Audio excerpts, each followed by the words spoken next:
Greetings, light workers. This is Oya Transformation, and this is your Halloween reading for October the 31st, 2020. The cards have been shuffled and divine, and there's nothing to be afraid of.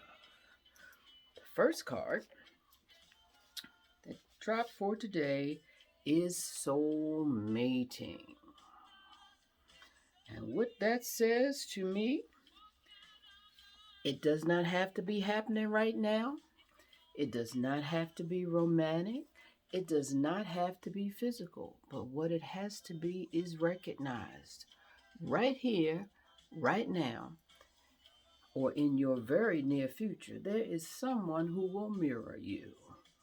There is someone who will show up in your world that you immediately connect with, that you feel on a deeper level. And what we do know is these relationships don't have to be, they have been a lifetime. They have continued to show up so that you can continue to look at what needs to be tweaked in your development on this journey. But what is real is that time is not the measure, it's intensity. They don't have to live with you. They don't have to stay with you for a lifetime. They may stay a season. They may stay a day. It may be an instant encounter. But in that encounter, I am able to see myself in a way that allows me to shift and move something out of the way so that I become a little closer to the optimal me that I came here to be. And the second card that supports this soul mating is passion and pleasure. And for some reason, I think we had passion and pleasure recently before. But it speaks to savoring the life you have. It speaks to focusing clearly on the things that are working. We say it all the time. If it's working, why fix it? If it's working, honor it. If it's working, give it a big shout out. Because when things aren't working, it's real easy to focus in on them. Stop doing that. You got some stuff in your life right here, right now, that is working together for the good that you are. Cherish it. Bring it in close to your heart. Hold it and know that there's so much more of that to come. Honor it. It's just for you. The second card that supports the soul mating that we've got going on right here, right now, in the sensitivity of this Taurus energy on Halloween, the last day of October, is the 41 of Stardust. And 41's reduced to 5, and 5s are talking about willingness to learn, flexibility, tolerance, and the 5 senses.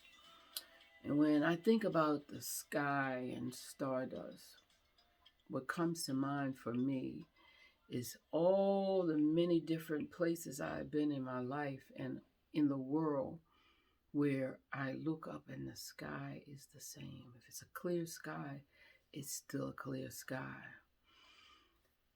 And when I'm able to recognize that a clear sky represents not only the feeling of the ancestors that walk with me, that I know are with me, but is recognition of the ancestors that are watching down on me with loving eyes and egging me on to my best self, that want me to know that I am supported.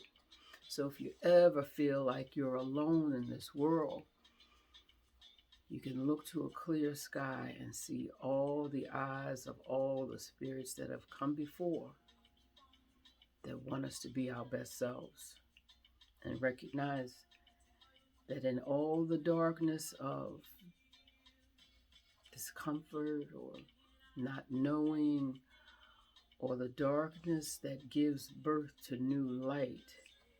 They're inklings, they're stardust. There's things around that let me know I'm on the path. They light the way.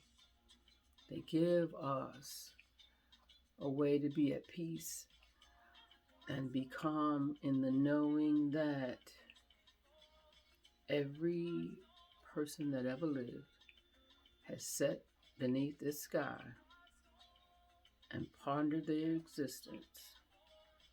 And in the clarity of the lights of the sky, in the constellations, and watching a shooting star, has found a peace in knowing they are exactly where they need to be. The final card in this reading is from the Daily Miracle deck, and it says, "The past is over. It can't touch me now. All your past except the beauty is gone, and nothing is left but a blessing." And I was listening to a CD by one of my favorite teachers, Wayne Dyer, just the other day. And this is reminiscent of some landmark work that I did years ago, where they kept saying, don't keep taking your past and putting it in front of you, because you don't allow for a different thing to happen. And Wayne Dyer said, when you're speeding along in a boat, you don't look behind yourself at the wake to figure out which way you're going. So why take that history and put it in front of you and think you're going to get something different? You don't leave space for it to be birthed. So what this is asking right now is to recognize that all those past hurts, all those past experiences are what we stand on today that make our journey that much more rich. Would you want a teacher that's been just stellar all their lives? What could they tell you about your challenges? What could they tell you about overcoming? This place where we are is a daily adventure in gratitude and overcoming, and learning how to shine that light which was given us brighter every day in the midst of gratitude, piece of cake, but in the midst of the process of overcoming, how bright is your light? So, this is Oya Transformation, saying happy Saturday, and thank you for taking the time to listen. And as always, namaste and be well.